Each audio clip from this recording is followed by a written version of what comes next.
kurang sedikit dari varian. Tak kisahlah nak pilih yang biasa ataupun yang berabus, yang penting Smart #5 dah pun ada di Malaysia.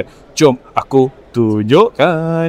Buat masa sekarang, untuk 300 pembeli awal, korang akan dapat harga RM199,800 untuk varian premium dan RM249,800 untuk varian berabus. Selepas tu, kita kenalah tunggu apa Smart Malaysia akan umumkan. Pesaing paling dekat pada Smart #5 ialah Zeekr 7X, di mana kalau dibandingkan adalah sedikit mahal daripada Zeekr 7X. Bagi aku, Smart #5 ni memang lebih terselah reka bentuk dia. Rupa boxy dan memang sesuai untuk digunakan sebagai camper hujung minggu, boleh menarik geng-geng T20 yang lebih cenderung kepada gaya hidup yang sihat. Apa beza varian premium dan berabus? Paling ketara adalah rupa, di mana varian berabus memang nampak garang dengan jajan dan kemasan berwarna merah pada luar dan dalam SUV. Prestasi juga berbeza, di mana varian premium adalah jenis pacuan roda belakang, manakala varian berabus all-wheel drive dengan konfigurasi dua motor elektrik depan dan belakang. Kuasa juga lebih banyak pada varian berabus, tetapi jarak perjalanan kurang sedikit dari varian premium. Jadi,